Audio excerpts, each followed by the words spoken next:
The strongest kind of fear is fear of the unknown. When we first launched Dying Light back in 2015, we didn't know what we're getting ourselves into. The nights are a myth, and it was in your best interest to not find out whether the myths are true. Anyone who dared to run at night had slim chances of making it out alive. It served as the greatest challenge as well as a reminder that you're not on the top of the food chain anymore. In Dying Light 1, running at night gave you little to no reward, while bearing only risks. You had double XP points, but only if you survived long enough to see them. If you died, not only you lose what you just grinded for, but even more points. So it was high risk, low reward kind of thing. And so nights weren't scary only because of the volatiles chasing you, but it woke another kind of fear.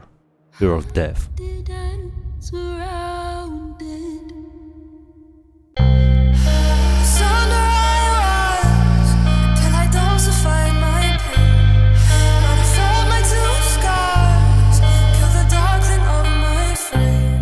Dying Light 2 flips the script, giving you reasons to actually run at night. Not only it gave you double XP, but you had dark zones that were empty throughout the night. Which is a great idea, but only if utilized in a better way. You see, at night, despite that the dark zones are empty, there are no bigger numbers of zombies on the streets. We had to wait 2 years after the release to get roaming volatiles, which was the base feature of Dying Light 1. But even that didn't make the night scarier, because there's just no risks. You die and you respawn. There are no consequences, and I don't mean just losing XP, I mean real consequences.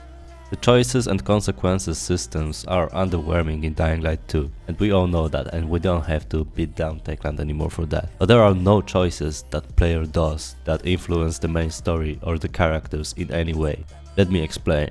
In Dead Rising, you have time limit on everything. If you fail to rescue a survivor, they're gone forever. You can even kill them while doing the rescue. You have a broad choice of what to do in one timed mission, and once the time is up, the consequence is that it's gone. Forever.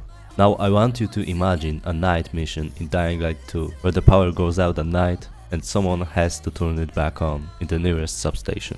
You have a mission now, but when you die, you don't respawn at the nearest point. You respawn at dawn and the mission is over. Now not everything is lost. Some settlement was just overrun by volatiles and now you don't have access to certain side quests because the person giving it is dead. But you have the choice to restore the power anyway and build that settlement back up, bearing different benefits, choices and consequences. High risk, high reward.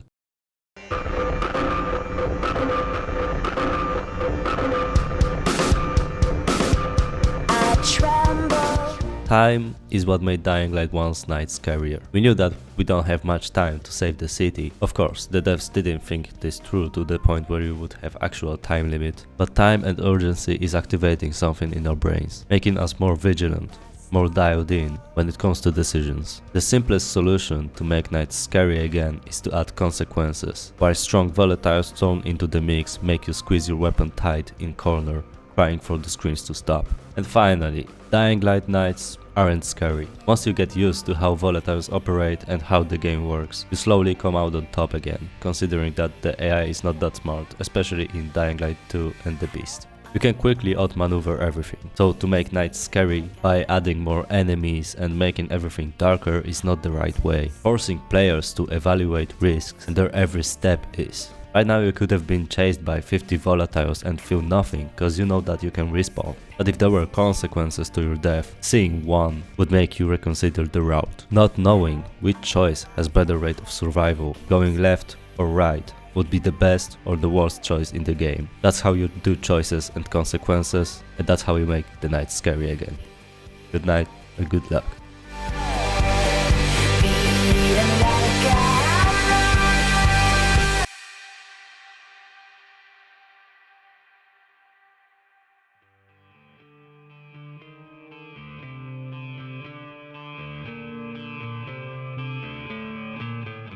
I want to dedicate this video to Renaissance team, because since they're working on probably the best Dying Light iteration we ever had, I just hope that one of these ideas could actually make its way into the game. Because I personally think that the nights aren't just scary anymore, because we as hardcore players and hardcore fans just know what to expect. And even if you know what to expect and still fear it, that just awakens something else other than just being jump scared. And since Renaissance team are actually working on the choices and consequences, things like this could also be added into, I don't know, like maybe minor quests. And of course, knights in Dying Light 1 aren't perfect as well. They are just like the baseline on which we can compare other titles. But that's actually something that a lot of developers are overlooking when creating horror experiences. That it's a video game, and when you die, you have to respawn somehow. So why not bear the consequences after the death? That would be very unique experience, especially for Dying Light. Let me know what you think about it, and have a nice day.